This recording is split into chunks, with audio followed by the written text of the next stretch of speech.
So moving right along here, we're going to take a look at Agatha Christie's Triangle at Rhodes, and we're going to use some of those strategies we just learned to suss out what the meaning of this story is, but we're also going to do two other things. And real quickly here you have a picture of Poirot with, I think, is Pamela from the story. This is from the BBC version of the story, and all of these stories have really good adaptations on the BBC. The series is called Agatha Christie's Poirot, and every story has been adapted into about an hour-long episode, and every novel of hers has been adapted into like a 90-minute movie. And so they're really good. David Suchet does an exceptional job as Poirot. So if you want to watch those to kind of enhance your experience in the class, you can look them up. If you go to Amazon Prime, there's two channels within channels on Amazon Prime called BritBox and another one called Acorn. There might be a BBC one as well. Any of those, you could do like a free trial subscription to see some of these episodes if that might enhance your experience of the course. But with Triangle at Rhodes, we're going to take some of the strategies we just learned for analytical reading, do an analytical reading of it, use an article to help us with our analytical reading, and see how this analytical reading really similar to what I'm asking you to do in your first writing project, which is what I'm calling a rhetorical analysis. So first, we'll look at what I'm asking you to do in that assignment. Second, we'll look at the article. Third, and finally, we'll bring all three of these things together in our analysis of the story. What am I asking you to do on this writing project? So the rough draft will be due at the end of lesson 4. Remember, we're currently in lesson 3, and then the final draft will be due at the end of lesson 5 to just kind of situate, you where we're at course-wise when you're watching this lecture. And what I'm about to give you here are 5 bullet points from the task portion of the writing prompt. And so this assignment sheet or this writing prompt, we call it, is on Canvas, so you can look at it later. And see what I'm asking you to do, see more specifics like the word count, but in terms of the task, like what fundamentally am I asking you to do in the paper, that's right there on Canvas, and I'm going to go through the 5 bullet points here. So rhetorical analysis. If you remember rhetoric from the first day of class, rhetoric is the means of communication between different human beings. And the main goal of this class is to learn how to use rhetoric effectively in all different kinds of situations so that you're an incredibly effective communicator and that you can do well on job interviews, writing email to colleagues, writing papers for other classes in college, writing scholarships, writing cover letters when you apply for jobs, all different kinds of situations. And so to do that, we need to take a deep dive with rhetoric. And so this first paper is a rhetorical analysis.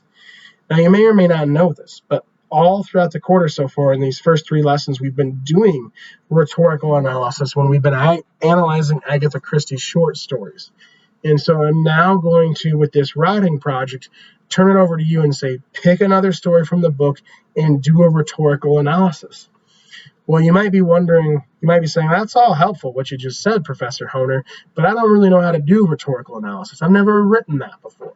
So I got some specific steps here that if you follow these steps, you'll be able to do a good rhetorical analysis. And then you can then take these steps and transfer them to almost anything so that when you're reading a book, watching an ad, reading a social media post, you can analyze its rhetoric and see how it functions.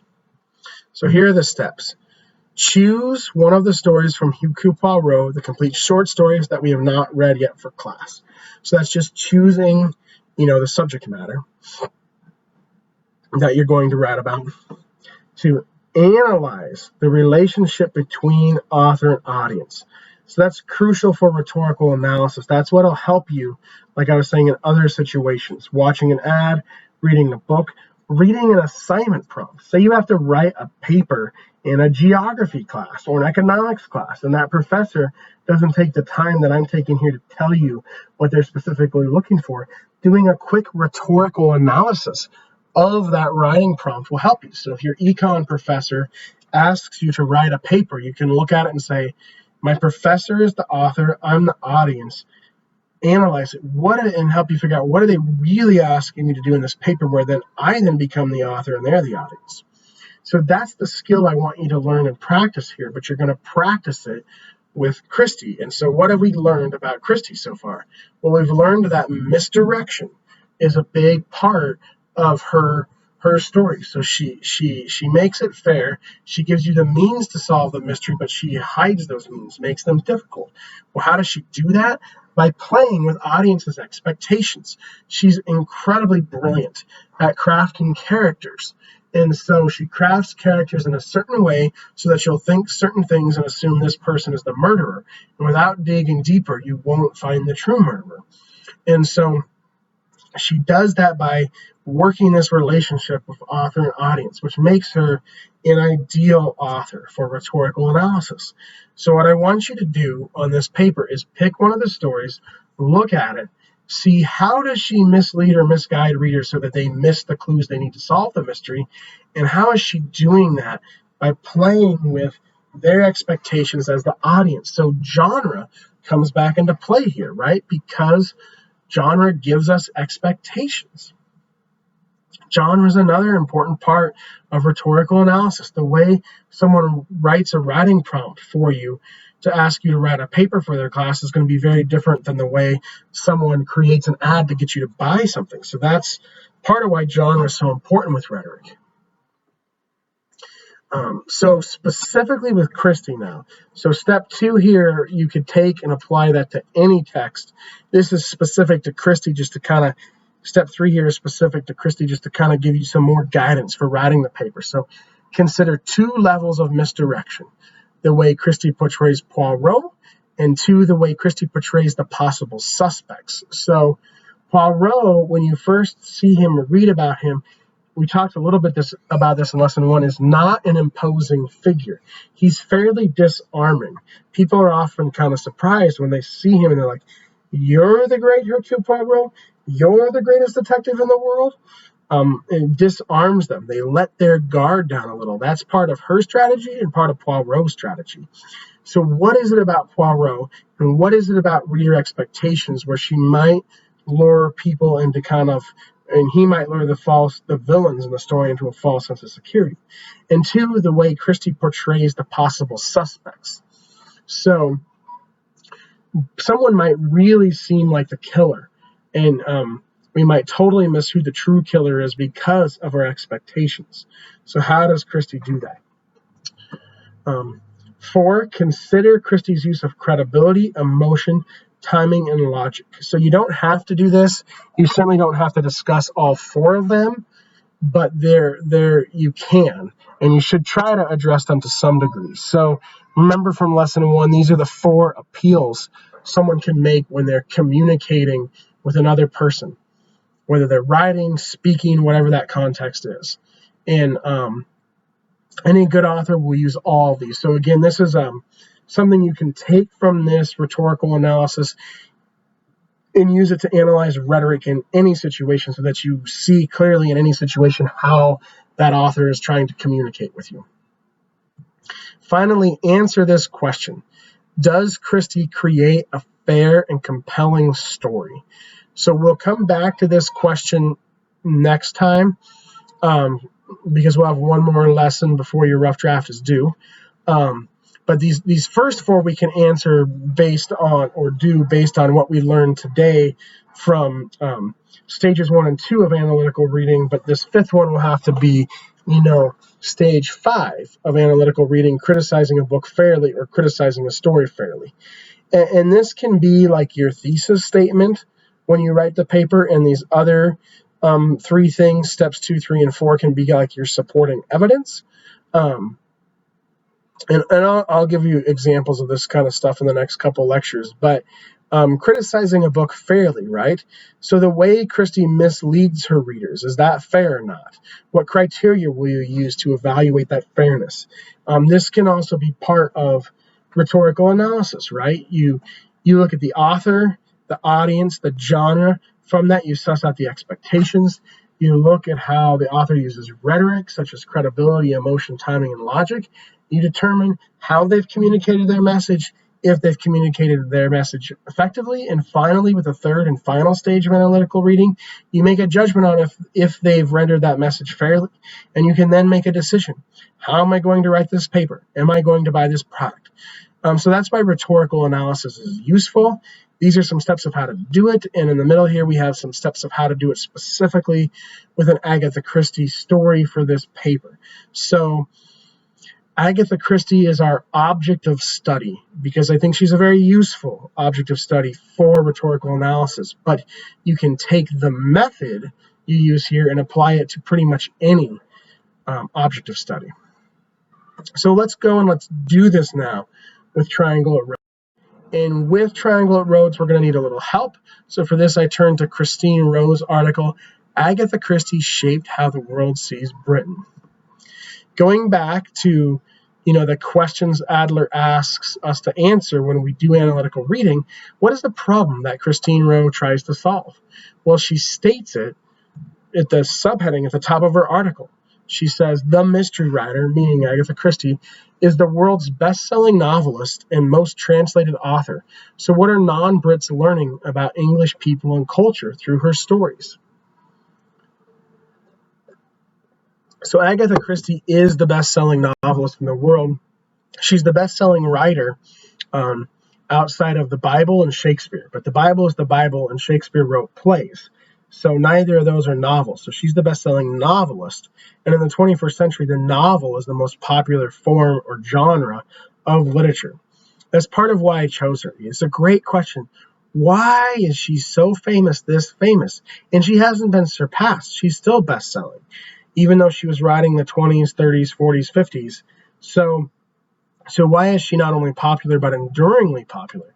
That's one reason why I chose her for this class, because I think if we try to solve this problem ourselves or answer this question, we can learn a lot, and it can make us better writers, better readers, better communicators. But Rowe in her article takes this more specifically. She says, Agatha Christie has become very representative of British culture. And so if she's this best-selling and people all over the world are reading her, what are non-British people learning about British culture from her? Now, this problem or question might not seem very relevant to you because you're living in the U.S., Why does it matter what Agatha Christie's teaching the world about Britain? Well, because for a couple reasons. In addition to teaching the world about Britain, she's also teaching some very universal lessons in her stories that apply to everyone. But moreover, the method she uses to teach the world about Britain are things that are really useful to understanding rhetoric and how she uses it, how she engages with her audience. So Rowe, in answering this question about Agatha Christie's portrayal of the British, can help us answer our question about how does Agatha Christie use rhetoric? How does she connect with her audience?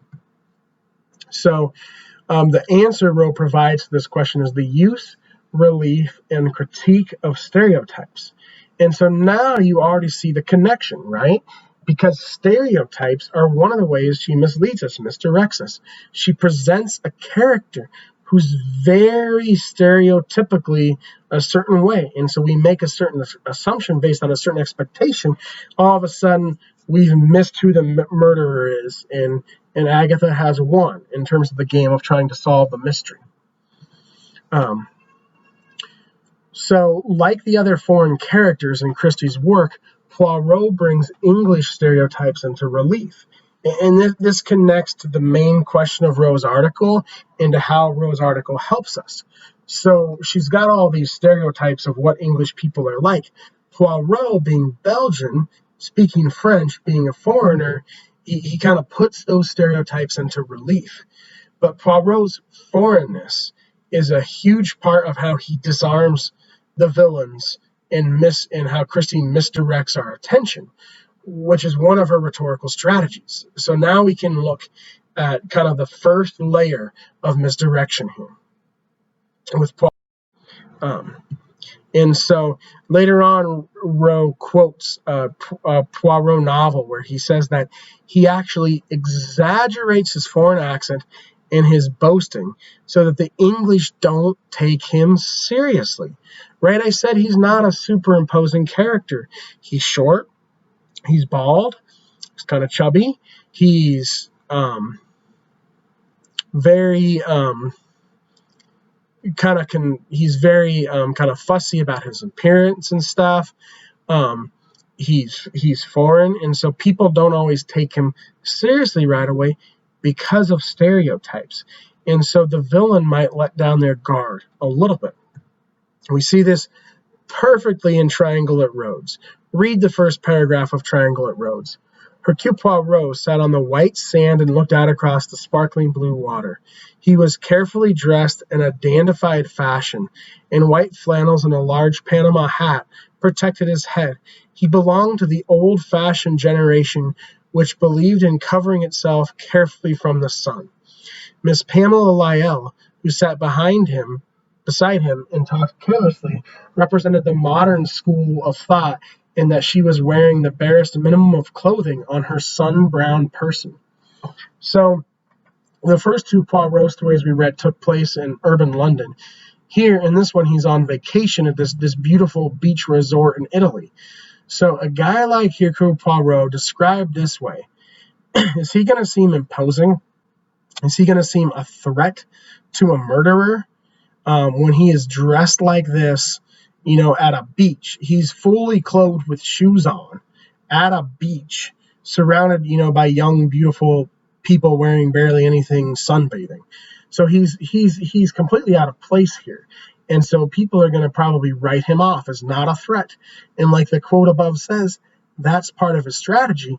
That's part of Agatha Christie's use of rhetoric, right? Because the audience, right? Is the audience going to take him seriously? That's one of the questions you can answer in your paper. Now, stereotypes are a bad thing, right? We shouldn't stereotype people. Most definitely. But it's human nature, and we do. So when Agatha Christie uses stereotypes, like we just saw two stereotypes based on age in that last quote from the story. So when Agatha uses stereotypes, she's not using them because she thinks it's a good thing. She's using them to her advantage. She knows that as humans, we have stereotypes. We can't help it. It's part of our human nature. So she's going to exploit those to her benefit. She only uses stereotypes to distract readers from the clues they need to solve the mystery. But with the solution, Christie explodes stereotypes. This gets to Poirot's gift or his ability, right? Because great detectives like Sherlock Holmes have some kind of gift. So what is Poirot's gift? Well, his gift is he's able to see through stereotypes, see people as they really are. The other characters in the stories are always surprised he solved the mystery because he sees something they didn't see, because he's able to look past stereotypes. So the person who would be the stereotypical killer is not the killer at the end. Someone else is. So what is Christie actually doing? She's actually not advocating for stereotypes at all, but she's actually exploding stereotypes, annihilating them, saying they're what prevent us from truly seeing people, from truly communicating with people. And the fact that her mysteries are so hard to solve, shows that she's right about the human condition. So here's a great quote from Rowe's article, quoting another author that just kind of highlights what I say here. Morgan, who's a biographer of Agatha Christie, says that another trait Christie pokes fun at in her English characters is the conventionality which prevented people, for instance, from thinking that the parlor maid might have seen something or might indeed be a murderer. And so in the last lesson, I talked about how in the tradition of mystery stories with Sherlock Holmes and Edgar Allan Poe, before Agatha Christie came on the scene, 20th century, the villain was always very predictable. It was always like a foreigner. It was never someone close to the main character. And so one cool thing she did was show that anyone could be a killer. But moreover, she showed anyone from any level of social class, any level of ability, could be a very clever killer who almost gets away, if not for the brilliant Hercule Poirot. So people like parlor maids, the working class, those were never the villains in mysteries before Agatha Christie. And they're never suspected by the characters who aren't as smart as Poirot. Poirot's the one who can see through stereotypes about social class and see that a parlor maid or a butler or a servant could be a killer, could be a cunning, clever killer that almost gets away. And so she just annihilates stereotypes. And we really see that annihilation of stereotypes in Triangle at Rhodes. She uses them initially to make us think of certain things. Like when you read Triangle at Rhodes, you probably had all kinds of different thoughts going through your head about each of these people we meet. They might have reminded you of someone you've met, or they might have made you think of a stereotype. Certainly, Valentine Chantry brings stereotypes to mind because she had been famous for many things, for her caprices, for her wealth, for her enormous sapphire blue eyes, for her matrimonial ventures and adventures. She'd had 5 husbands. So she's the classic cliche, like vixen, temptress, who lures in and traps men, and it clearly seems like she's trapping Douglas Gold on this little vacation getaway. And so she's just riddled with stereotypes. And then on the other end of the spectrum, you have Mrs. Marjorie Gold, who was a small woman, rather like a mouse. She was not bad looking. Indeed, her features were regular and her complexion good. But she had a certain air of diffidence and dowdiness that made her liable to be overlooked. In her first description of Marjorie Gold, who is one of the 2 villains. If you've read this story before the lecture, like I recommend you do, you know Marjorie Gold is one of the 2 villains. So Agatha actually tells us her appearance like a mouse, a dowdy mouse, made her liable to be overlooked. She says to us, this person is usually overlooked, yet we still, most likely, if you're like me, overlooked her as a possible killer. Did not think she'd be a possible killer. And Valentine, right, she seems clearly like the object of affection or desire here, right? She seems like the one for whom someone will commit murder. But is that what happens? No. What happens is Agatha explodes the stereotypes. And she's able to do that because she knows what we as the audience will be thinking. So here are the key clues to solving the mystery. Mr. Chantry, her husband, Tony Chantry, came in and drank several pink gins in rapid succession. So he shows to Poirot that he likes to drink the same drink as his wife, which is a pink drink. So it's a drink usually for women, and he's this former military, like hyper-masculine guy. Again, I could have quoted a lot of stereotypes with him if I'd wanted to make this lecture longer. So he doesn't seem like someone who would drink pink gin, but he does in front of Poirot to make sure Poirot, the detective, the world-famous detective, thinks he drinks the same drink as his wife or thinks he likes to. He also says right after this, he says he'll never let her go. So that's one clue. Another clue, Poirot has this conversation with Marjorie Gold where he says, I have told you, leave the island before it is too late. He warns her to leave the island. Why is he warning her? We think, well, because she's going to be killed. That's what I thought when I read it. But as Poirot and his confidant, Pamela, point out later on, there would be no motive for killing Marjorie. If we think, we're supposed to think that Tony Chantry, the man I'm referencing in the quote above, we're supposed to think he's the likely victim, right? Because he said he'll never give up his wife. We think his wife and Douglas Gold are in love and that they'd have to kill him to get him out of the way. But Mrs. Gold is dowdy like a mouse. She's not very imposing. Everyone thinks she'll just roll over and give her husband the divorce. So she's not likely to be the victim. But still, he warns her to leave the island. Why does he warn her to leave the island? If we're smart enough, even if we can't see through the facade and see that she's really one of the killers, that facade should tell us that she's not a likely victim. And we should ask then, well, why would she leave the island? But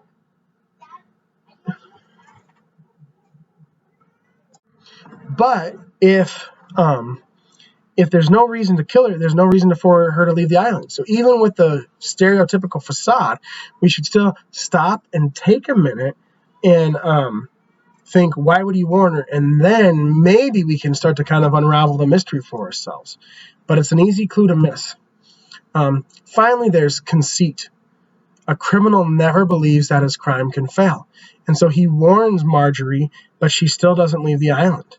And this comes back to the idea of Poirot presenting himself in a disarming way.